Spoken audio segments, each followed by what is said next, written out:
Thank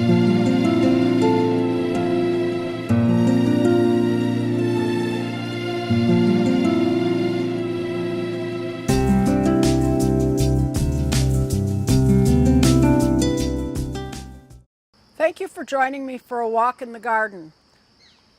I'm Liz Davey, and this is the 10th episode in an NCTV series on gardening that is being done in my Norfolk gardens. Today we're starting again in my herb garden, and right now we can continue picking a lot of the herbs that we've grown throughout this season. Today I'm going to pick some of the sage so that we can dry it for later use. And basically I'm just going to cut off the tops of the plants, and we'll bundle those together with a rubber band.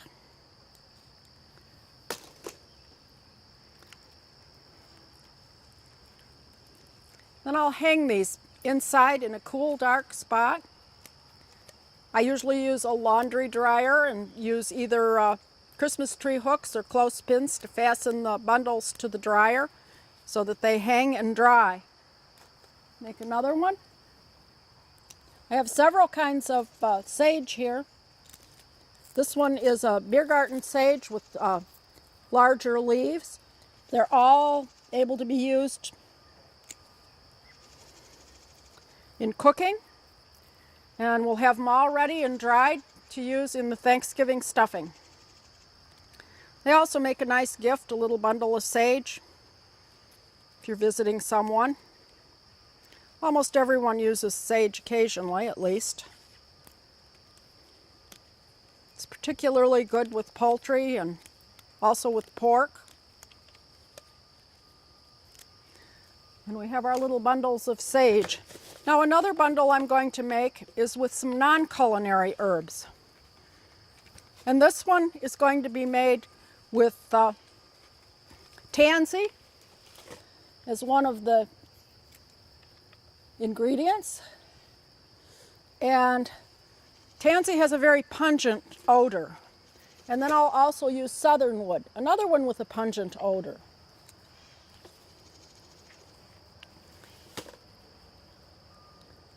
And again, we'll bundle those. This one I will use either in a closet or in my garden shed, and it will repel both insects and rodents to some extent. These were used in the past to repel moths, and they were hung in the closets with the clothing. And the insects did not like the odor of these herbs. These herbs are relatively untouched by any insects all summer, so you know that they can be pretty effective in that capacity. They're rather attractive, they'll dry, but they'll continue to have the pungent odor throughout the season. Now let's move over to the perennial garden. The perennial garden right now is still blooming. There isn't really a whole lot of work except for deadheading the spent blooms. We've left this digitalis or foxglove to go to seed, and it's pretty much gone, so I will bend it over at this point and kind of point it in the direction that I'd like the seedlings for next year. Hopefully it'll go to seed, and as they dry, I'll just kind of do this and you can see the seeds fall out. And hopefully we'll have seedlings there next spring.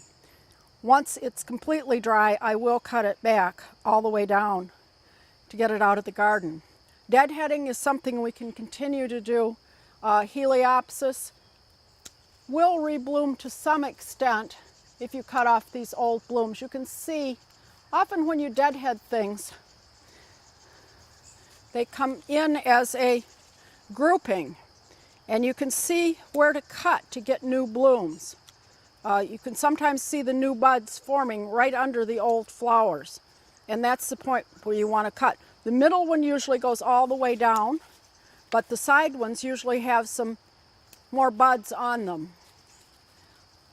We may get a few more blooms out of this to add to our fall color. Lilies. This is an oriental lily. The earlier lilies were the Asiatic lilies, and those have gone by already, and we've cut the tops off of those. The other lilies that are available are called the species lilies, and those are the tiger lilies that we see in the back, the tall ones. And they're blooming right now. They have a fairly long bloom season, and they come in yellow and orange primarily. The oriental lilies are the ones with the fragrance. This one's a stargazer lily, and you probably recognize this from the florists. If you bring lilies into the house for a floral arrangement, make sure that you cut off these dark stamens in the middle. These are the things that'll stain your tablecloth, your clothing, anything that they touch. And this is true, most florists will take those black or dark yellow stamens off of the plants. If they don't, take them off before you arrange the flowers. If you happen to get this on an item of clothing, don't give up. You will wash it and the stain will still be there. But the magic thing about it is if you put the clothing out in a bright sun, the stain will disappear. Something about sun takes it out. So just wet it and put it out in the sun and your stain will be gone. I thought I'd ruined a white shirt with some of the pollen, but it wasn't in fact ruined. It did come out with the sun. So that's a good tip to remember if you happen to get it on something. These, again, are the most fragrant of the lilies. I'm going to move along. We still have a few things left to bloom in this garden. Boltonia will be here soon, and Joe Pye weed, which will also bloom a little later. Daylilies can be deadheaded as soon as their blooms are gone. We're still getting a few daylilies, and again, it depends on the variety at what season they'll bloom. But we really need to just neaten up the garden at this point in the season. No more fertilization of the perennials. We don't want them to grow at this point anymore, because if they put on too much growth now, it will be soft growth, and that will be easily damaged when our weather invariably will turn colder. Here's one of the Asiatic lilies that we can continue to take the spent blooms from. Again, just neatening up things is where you're working at this point. The platycodon is still blooming, the echinacea is still blooming. Again, by deadheading that, you may get a few more blooms out of the flowers. You have a few more to deadhead. Come back later and pick those up for the compost. The verbasicum that we deadheaded earlier did put out a new bloom stalk. It's about gone now, and that can be deadheaded back. We probably won't get any more from that one this season, but we did get 2 blooms from it. Left to bloom will be the fall asters, and these are the asters. You do need to watch those for mildew and use an appropriate product if you see the white powdery mildew on them, or they start to turn black at the base. This is a pink aster. I also have blue ones. They'll be in bloom in another month or so. This is the peony that bloomed earlier, and it's being very slow to go away, but we can cut that back. It's done for the year, and as soon as it turns brown, we can cut those stalks right down to the ground. Starting to get ready for fall. And again, anything that doesn't look too good, leaves that are not the way they should look, just cut them off at this point. Again, we have salvias, and I'll deadhead that as well, and this will continue blooming for a while. Eventually they all will stop, but as long as we can keep taking off pieces, we'll get some nice bloom, and it will look nice while it's doing so. The black-eyed Susans are in full bloom right now, and I will probably let those go to seed because the birds absolutely love the seeds. I will be picking out seedlings next spring, possibly dividing them so that I can share the plants, but I do like to have the birds in the garden. They eat a lot of insects as well as the seeds. So I'll leave those to go to seed. This Veronica we deadheaded last time, and you'll see it's put up a lot of smaller but new blooms. I'll keep deadheading the blooms that have finished blooming, and it will continue to bloom again for a while. This rose is about ready to put on another set of blooms. Again, no more fertilizer for the season for this one. We want it to be able to harden off. And I will also not pick off any more of the blooms, as far as I might pick a couple for an arrangement, but I will not deadhead the rose.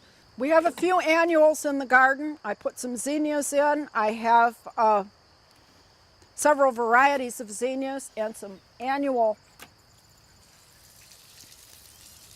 salvia, and you want to keep watering and fertilizing those plants. So I just use a watering can to water them and fertilize them as we go. Also, any containers that you have in your gardens will need to be watered and fertilized. It doesn't matter if you get those ready for winter, they aren't going to survive anyway, and you want the best show possible as you go through the season. If you remember the chrysanthemums that we kept cutting back from about May through July 1st, they are setting a lot of buds right now, and you'll notice that they're still pretty compact. Had we not deadheaded or taken the tips out and clipped these back throughout the season, we would have a plant that was up here and very straggly. So it really makes sense to trim that during the season to make sure that you keep a compact plant that's going to have lots of blooms. Now is the season to start planting mums, again, that you get from the garden center. All the grocery stores will have them. Everybody will be selling what they call hardy mums. If you plant them now, they are not. These mums were planted in the spring about 5 years ago. And I do protect them in the fall, and they are hardy. If you plant them in the spring, they tend to come back. I have another garden that I take care of where I planted mums, again, about 5 years ago. And those mums are not protected at all during the winter, and they've come back beautifully every year. The key to planting chrysanthemums, if you want them to come back, is to plant them in the spring. And you'll probably have to order them in order to do so, because nobody carries chrysanthemums at the local nurseries in the spring. They always have them in the fall. They have other things in the spring, and I guess they want to sell them every year. So if you want some now, I usually buy a few, but I know that they will be more like annuals, and they will not make it, or very seldom will make it through a winter. Every once in a while we have a mild winter and they will take hold, but you can't count on it. So hardy is kind of a misnomer in that sense.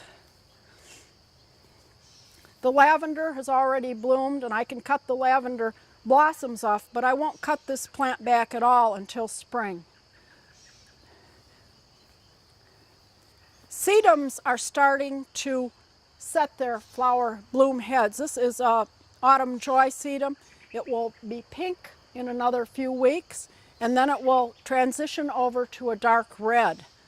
Behind it is one of the phlox, and that's a white phlox. I believe it is David, which is a relatively mildew-resistant one. We also have the blue phlox over on the other side. Again, look for ones that list mildew resistance as one of their traits. It is not 100%, but it certainly helps. Many of the phlox are plagued with the powdery mildew, which is that white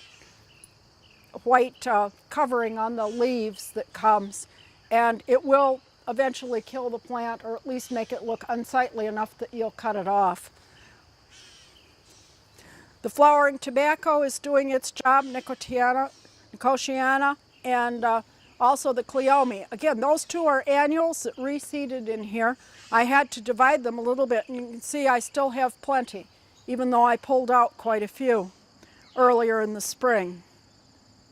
I also have in here a few plants that are coming of foxglove that reseeded from a year ago. They're a biennial again, so they will grow foliage this year and hopefully bloom next year.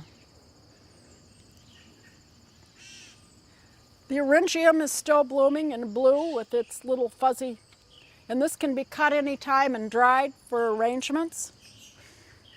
Again, another chrysanthemum with blossoms, and more of the asters. The purple dome, this is a purple dome aster. The other one was a pink dome aster. Now let's move on to the vegetable garden.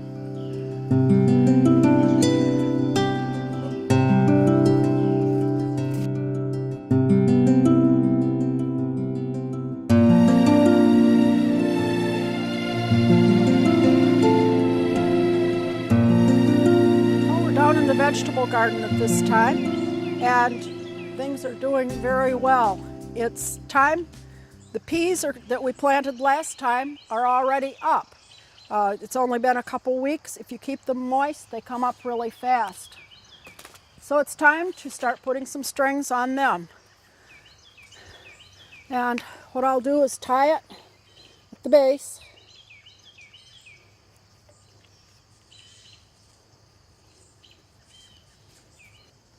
Tie the string back in and start bringing it up and around.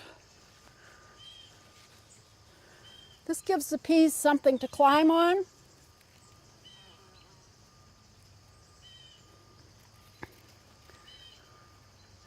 We used twigs for our early crop, but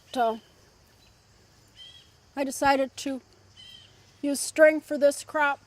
It takes up a little less space.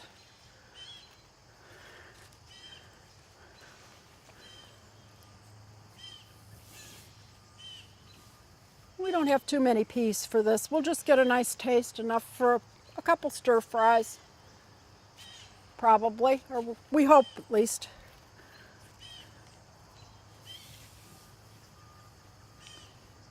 We'll guide them up the strings as they continue to grow. And the important thing here is to keep them well watered. We've had a lot of threatening rain in the last few days, but we've only gotten about 1/10 of an inch of rain. So that isn't enough. You need about an inch a week, especially on some of these newer crops. So we'll have to keep doing that as we go. I will continue around this whole teepee a little later today. This is the second crop of radishes. They're ready to pick, and we have some nice looking radishes. Sometimes if you have problems with insects invading your radishes, planting a late crop of radishes, you'll have a better looking crop.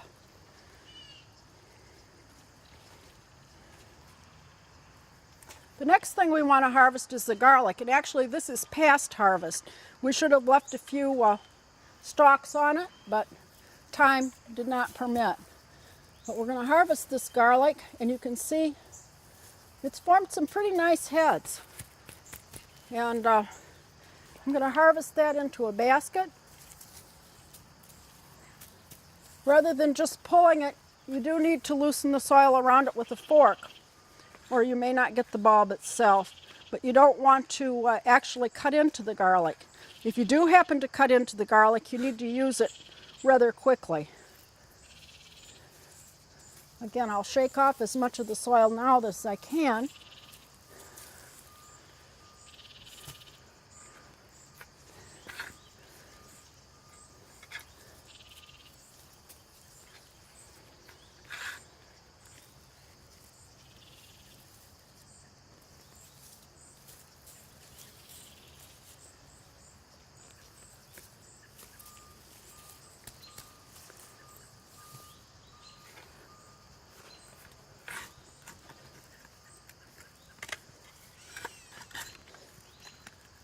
Loosen this bunch up.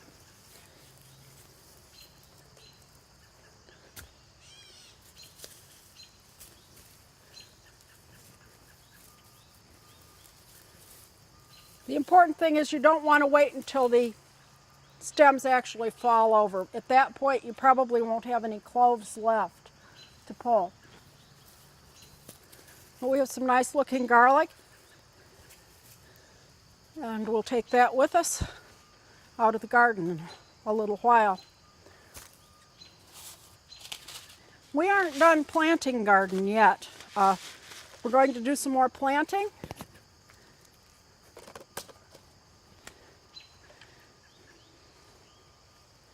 And what I'm going to plant now is spinach. In August, spinach is more of a cool weather crop, and so we want to plant that as the days get a little cooler. And I've already prepared a spot. This is where some of the lettuce grew before. I've added some organic fertilizer and turned the soil over. Mix that fertilizer in well. And I will spread a reasonably thick row of the spinach seeds.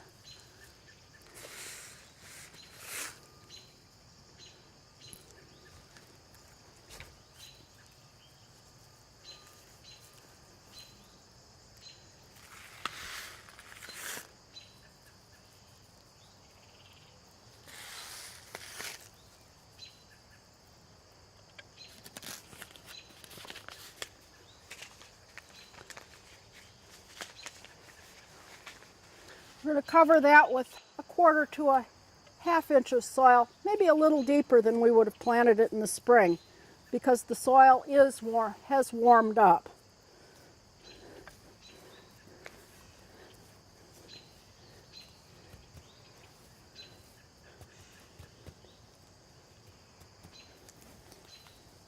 Pat it down good.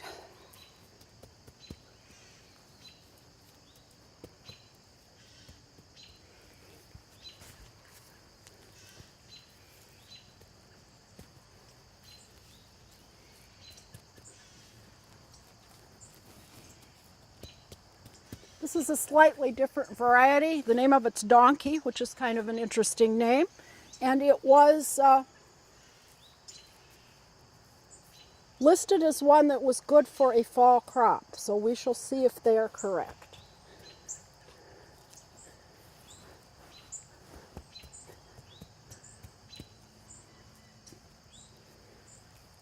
The important thing now is to keep it nice and moist, especially until it germinates, and we can cover that with one of the row covers if it gets really hot again. If our weather turns very hot, especially when it's not cooling down at night, I may put a row cover over it if we have a lot of really hot sun to keep the moisture in until it germinates.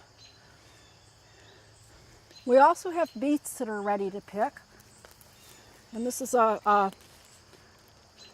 golden rocky beet, and they're very good. They're hard to find in the grocery store. They have a very mild flavor. I like them very much in salads.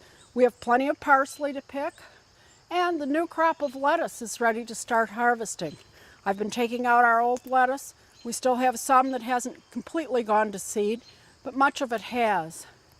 The new lettuce crop that I planted only about a month ago is already up and ready to use. We also have arugula and a few more radishes that are coming and some more cilantro. So we're keeping the garden going, and also another few beans and some kale. And these items will continue. The squash that I planted where the first planting of peas and spinach were is now starting to form squash. So hopefully we'll have a few winter squash if the squash borers don't bother me, which brings me to use of a pesticide.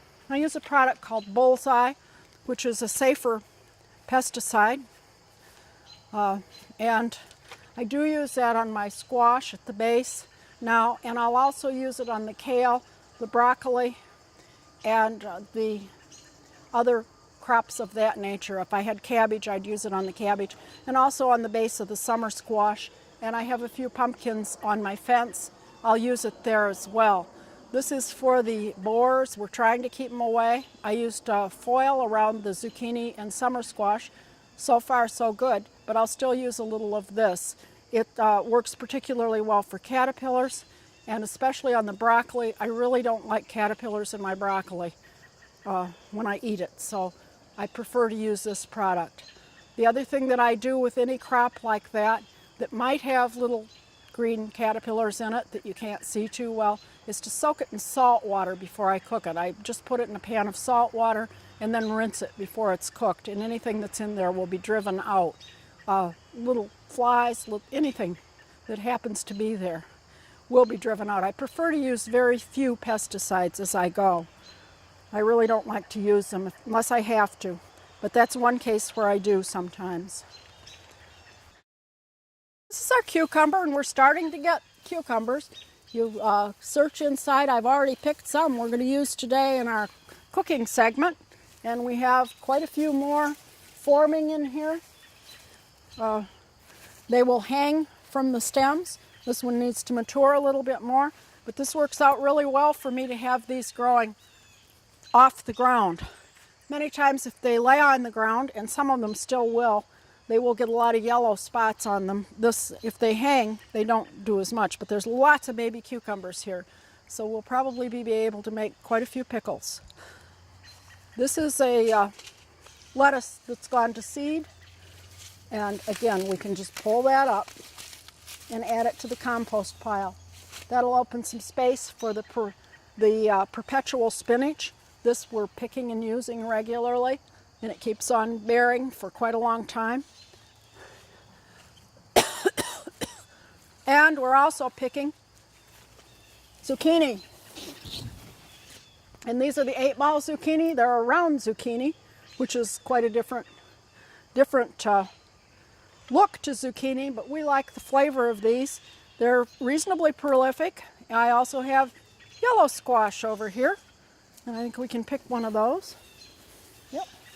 And these are yellow crooknecks, and I planted just a couple of those. We can add those to the basket. And beans. We're picking beans about every 2 days. If you keep picking beans, they will keep bearing. And I picked these 2 days ago, and I can probably go through and find a few more. At least by tomorrow, I will have probably enough for another meal. And I have both green beans and yellow beans. The dill is starting to form heads. We can use the dill foliage. This is called fernleaf dill, and the fernleaf dill has a little more in the way of foliage. I like the dill weed, and it'll also form heads that I can use in pickles. And I have another one that came up voluntarily from a mammoth dill, and that one is good for the heads. Our basil's ready to use, and the broccoli has suddenly started to form heads, so we will have some broccoli as well, probably by the end of this week. My flowers that I planted are starting to do more blooming. I have zinnias and some marigolds and nasturtiums. The nasturtiums and the marigolds are both edible flowers, but I also planted some asters and a few other things that are just ornamental. At each end of the row, you'll notice a marigold, and I seeded those at the ends of the rows, and they'll form a nice row along here this fall.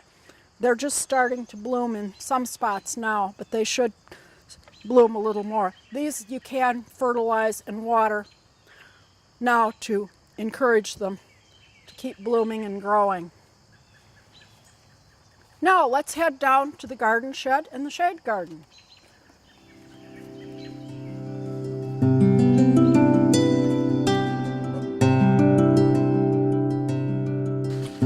Down in the shade garden now, I have many varieties of hosta.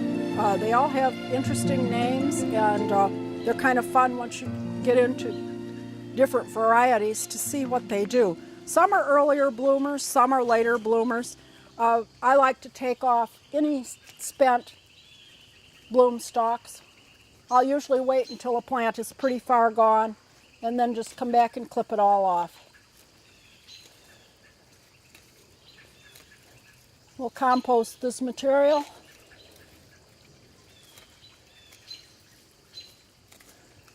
And it just makes for a neater looking garden. I really hate to drive by gardens and see all the spent iris and hostas just sitting there with their bloom stalks. And they still have beautiful leaves to add to the picture, but those dead bloom stalks really are unattractive. This one is just starting to bloom. It has a darker purple bloom. Hosta have either white or purple blooms. Many of the later ones are a little lighter, a little white. This is a Crosa Regal hosta, and it is blooming now. And again, I'll cut those bloom stalks when it's finished. In another couple weeks, we can see the turtle head or chelone that's planted here. It probably would be a lot bushier if it had a little more sun, but it does add a little late color to the shade garden. And we'll see that in bloom in a couple weeks. Our other large hostas, I think this is a blue umbrellas, and it has already bloomed, and I've already cut the bloom stalks from that one, as well as the yellow edged hosta. The planter that we planted earlier this year, the center oxalis, did decide to stand up straight, and the begonias around it have been doing a little bit of blooming. I think I would probably choose another plant to go around it next year, but the oxalis has been a nice amount of color in the garden. It was pretty floppy when I planted it. I almost replaced it, but I did not replace it because I thought it would perk up, and it did, with a little water and a little settling in. Other containers in the garden contain impatiens and coleus. I've also, in some empty spots, you may want to add just a garden item. I've added just a empty green pot in a space over there. It blends in with the foliage, and it gives me an indication of how much rain we're getting in this area. I do empty it at various times. But again, the idea in a perennial garden, shade or sun, is just to keep things neat at this point. Now let's go back and put this garlic in the shed. This shed has been a good place to store my garlic. It needs to cure for several weeks. With onions, you can leave them on the ground just near where they were planted and let this, if it's going to be a dry season, and the sun will do the work. With garlic, what you want to do is bring them inside to a sheltered location. You can put them on a screen in a garage. I just put them out here in the garden shed. They get some sun through the windows here, but not too much, and we'll just leave them alone for the next couple weeks. After 2 or 3 weeks, when they're completely dried off, the soil will be brushed off, and we'll just have a whole shelf full of garlic for 2 weeks. These have been drying for a couple weeks, and you can see that the dirt just kind of peels right off. And what we'll do, this one's probably ready to use, and at that point, I'll clip the neck close to the garlic itself.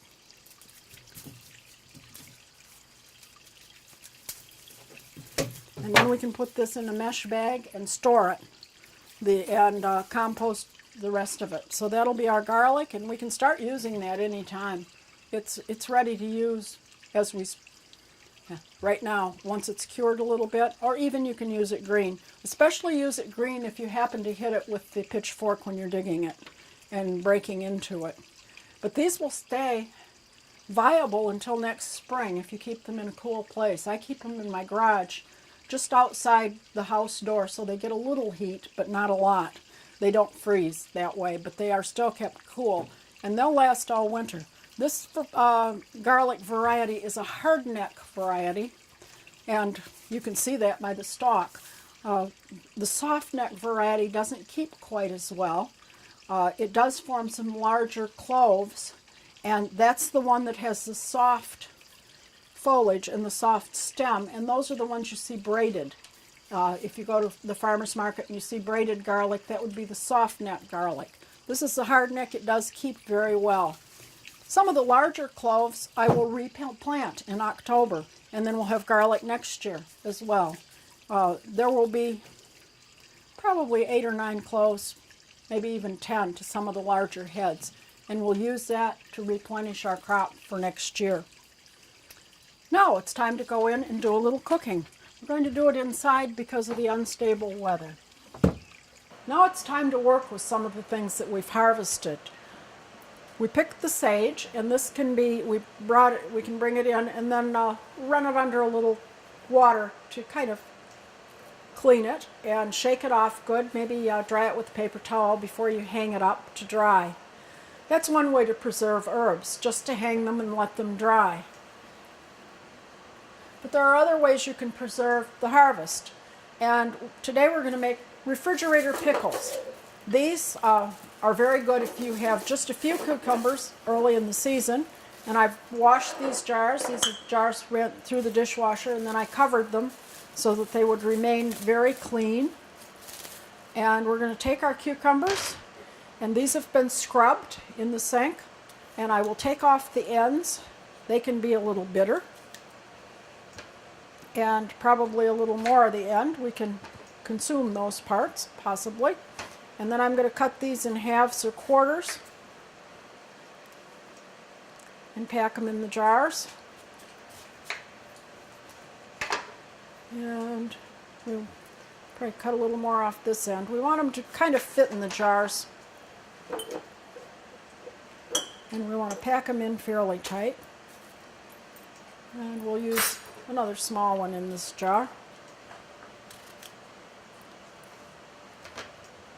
These are cucumbers I picked yesterday off the cucumber teepee. And a couple will fit in each jar.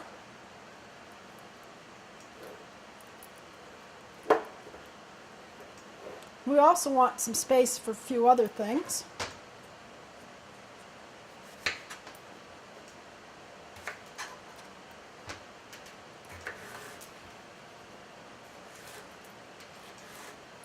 You can also use green tomatoes in these, or other cucumbers, smaller cucumbers of the pickling sort. But we can use the cucumbers. That should do it for this one. And then we're going to add dill.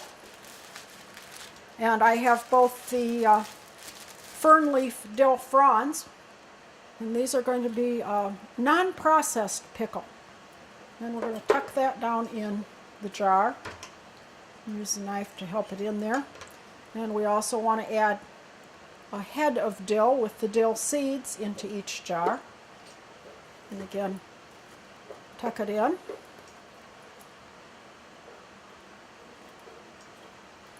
And more dill down in this area. These are going to be a very crisp pickle, tart pickle, with plenty of dill flavor. And we're also going to add some halved pieces of garlic. Another thing we harvested. We want a couple cloves in each one. These are a very pungent, garlicky pickle.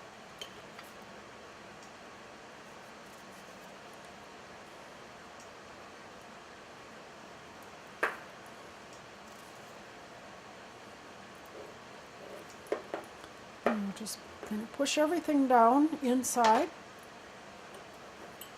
Make some space down in there. Into each one we'll add tablespoon of pickling spice. Pickling spice is available at the grocery. Most grocery stores, canning supplies, in with the regular spices. And if you make pickles, you want to not use it from year to year. Get fresh every year. It does lose its potency if it's kept too long. And then we'll add just a little bit of hot pepper. This too is available, the crushed red pepper. And we want to add some of that also into our pickles. Again, these are not processed. This means they will not stay without being in the refrigerator. You need to keep them in the refrigerator. Otherwise, they will spoil. They only last a few weeks, maybe up to a month or two. But if you want to make pickles that you can keep all season, then you'll need to process them in a boiling water bath. And I will be making bread and butter pickles later on, and those will get processed in the boiling water. Now we have made a brine. Brine is made with some boiled water, and usually it's poured on the pickles if you're canning them while it's hot. In this case, it's a cool brine. The water was cooled, and then we added 3/4 of a cup of white vinegar. When you're making pickles, it's important to use either a white vinegar or a cider vinegar, depending on your recipe, but you want to have that 5% acidity. It's the acidity that helps preserve the pickles, as well as the salt.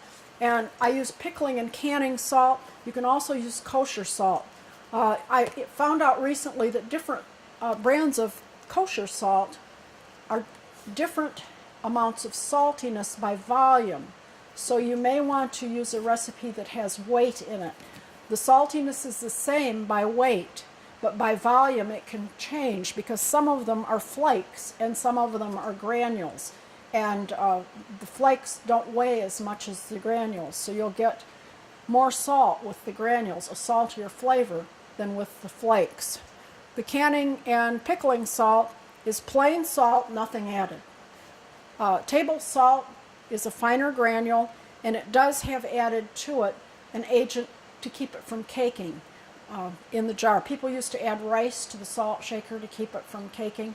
Well, the salt is something added. I think it's cornstarch or silicone, and it will keep it from caking. But you want to use a pickling salt when you make pickles. Using regular table salt will result in cloudiness in your liquid. Anyway, we're just going to add the brine, and again, this is 3/4 of a cup of vinegar, a quart of water, and a 1/4 cup plus 2 tablespoons of salt. Or I'm sorry, a 1/4 cup of salt. And we're just going to fill this right up with the brine.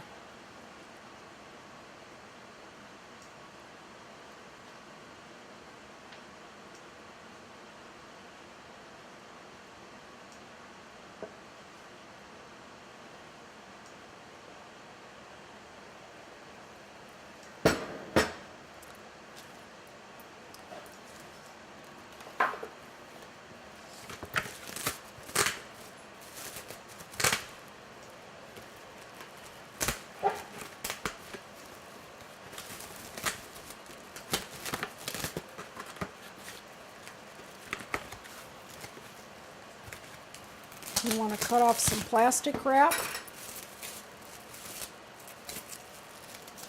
We're going to cover those with plastic wrap.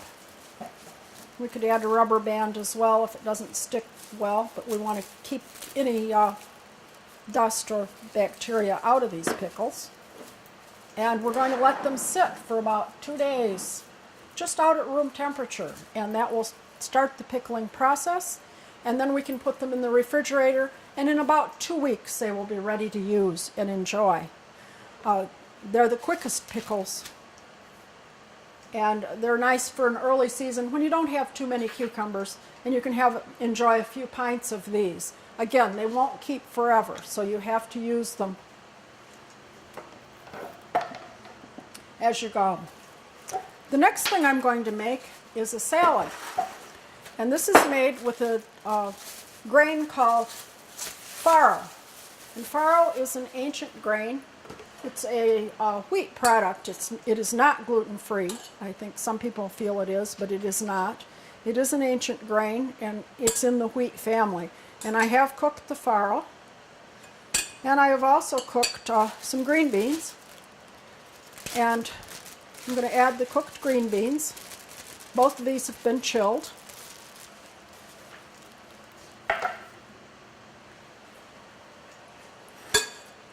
And this one is a little bit different.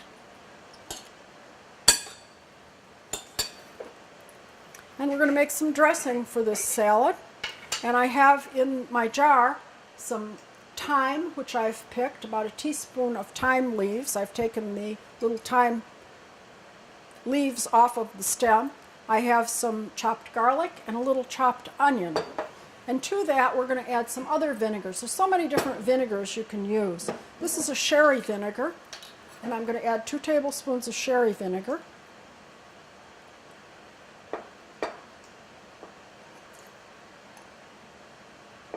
This adds a nice flavor to this salad.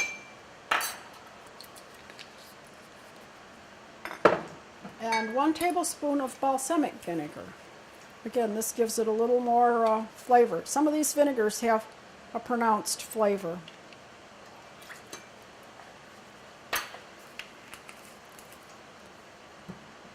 And then we want to add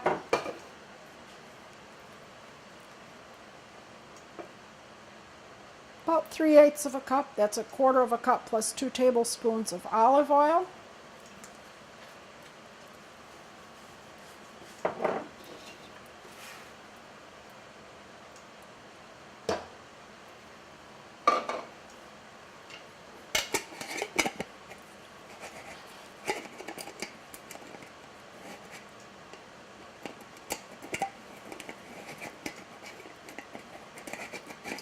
Get this on tight. There we go. And we'll shake that up to combine it well. And add it to the salad. And get all those good bits out of there. And stir that into the farro and the green beans.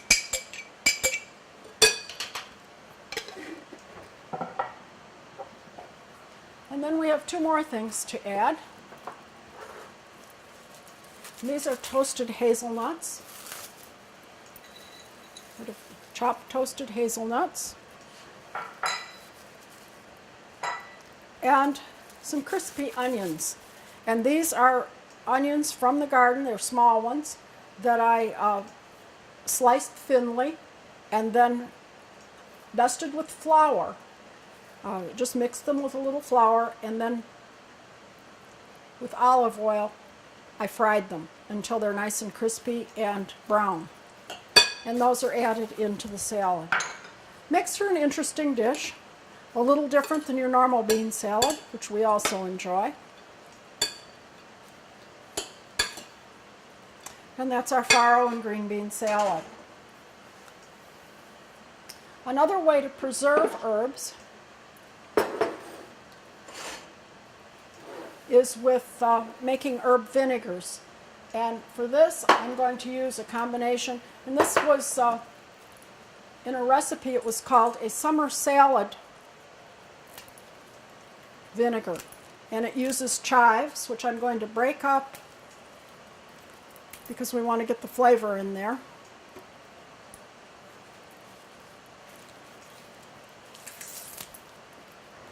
And I'm using about a cup of herbs to about a cup of vinegar. And we're going to have we're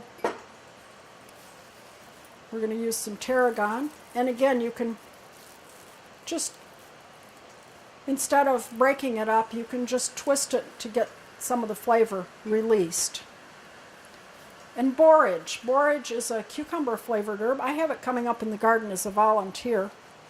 And its leaves have kind of a cucumber flavor, and the flowers as well, and we'll just put that in, as well as basil.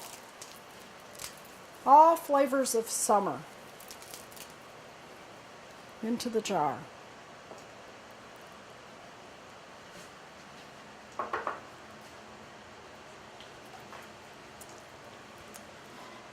And then we will add, I'm going to use a rice wine vinegar for this. We could use the white vinegar, but again, there are so many different vinegars.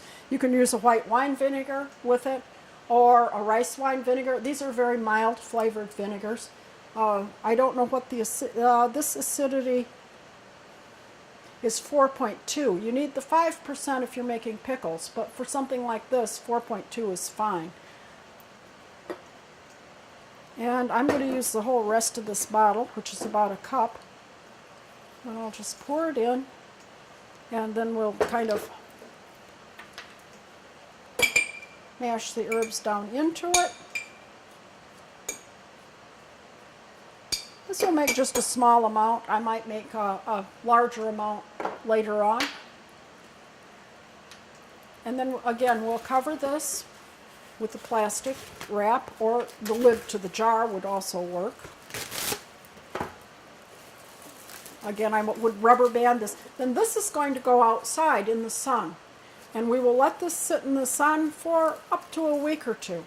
And at that time, we'll bring it back in, probably on our next show, and we can strain it out and bottle it as an herb vinegar. And this would be a summer salad blend. So we can do that. You can make various vinegars. I don't recommend making herb oil. And the reason is oil can be a botulism problem. The acidity of the vinegar will preserve anything and prevent anything from growing.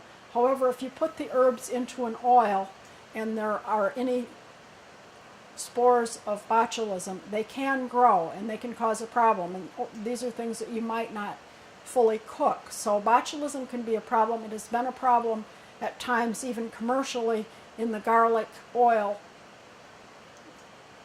that has been sold. So I would avoid making herbed oils unless you make them for immediate consumption or consumption within, say, 24 hours as an hors d'oeuvre or something to dip bread.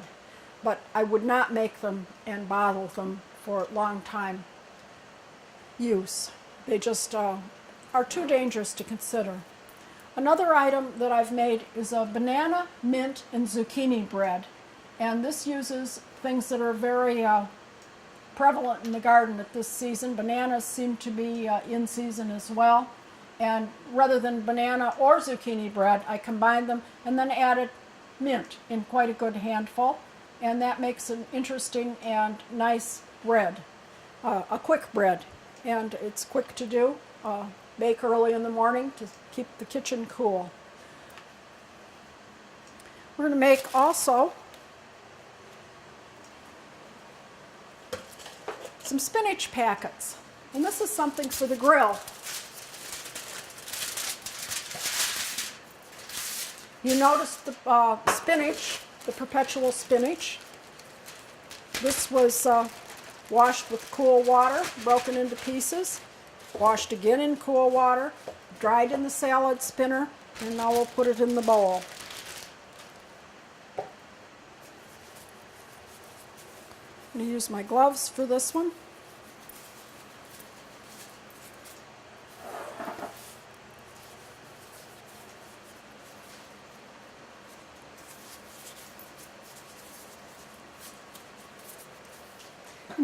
In the microwave, I've cooked about a tablespoon of butter, 1 clove of garlic that's been chopped, and after I've cooked that for about 1.5 minutes in the microwave, I've added about a tablespoon of cream.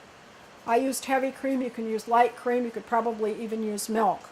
And then we're going to add this to the spinach in the bowl. And I'm going to mix it around well. And the best way to do it is with the hands. They call this cream spinach in the recipe. It really isn't. It's just spinach, cooked spinach, but the garlic and the cream do add a little flavor as well as the butter. I used about 6 cups of the spinach, and we're going to put that on 2 10-inch pieces of foil.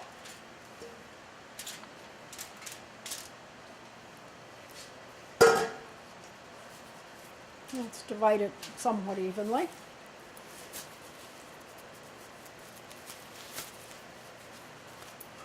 Now I'm going to make a package out of it. Let's move this over a little bit.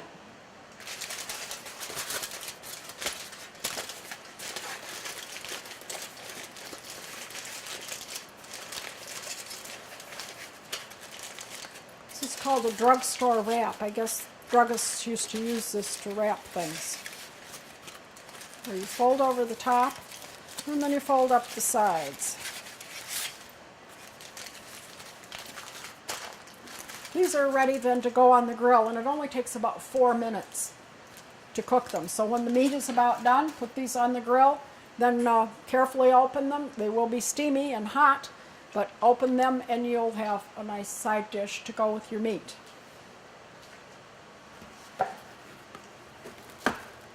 Next thing I'm going to do is to make an arugula mayonnaise. I said that our second crop of arugula was now available and ready to be used.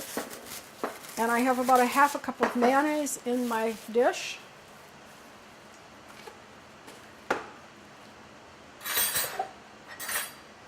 I'm going to add to it a half a cup of arugula that's been chopped after it's been washed.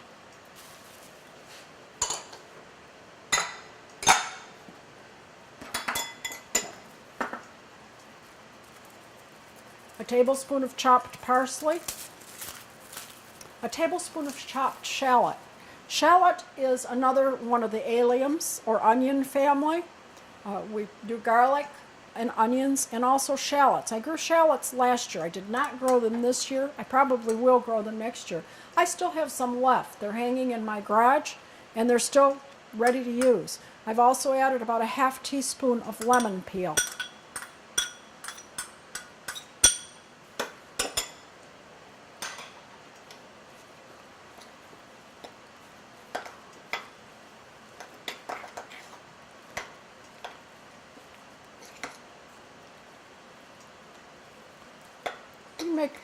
Use this to make interesting sandwiches. Use your herbs to add to mayonnaise or other salad dressings. And what I'm going to make today with them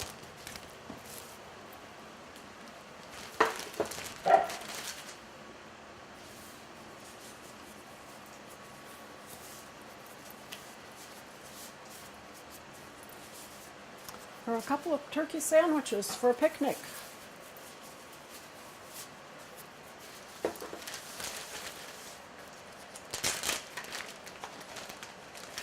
Have a couple bread slices, sliced French bread. I'm going to put a good coating of the arugula mayonnaise on.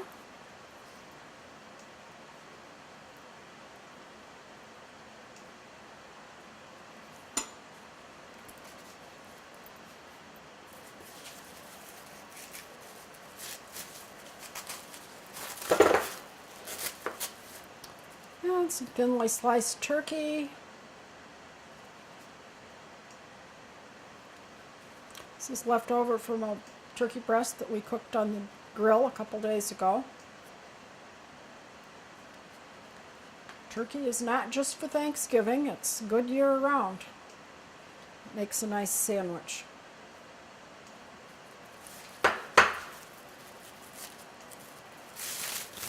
And we'll add some lettuce and tomato.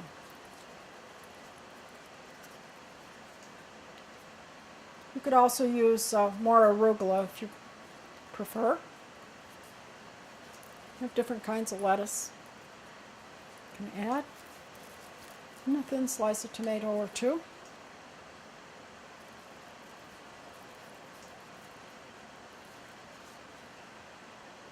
And maybe a little more of the arugula mayonnaise.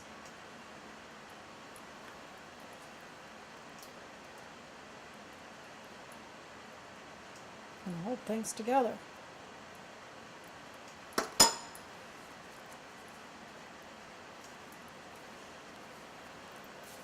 And I'll wrap these in plastic wrap. And there you have some of the things that you can do with some of the things that we harvested. This has been a walk in the garden with Liz Davey for Norfolk Community Television, NCTV in Norfolk.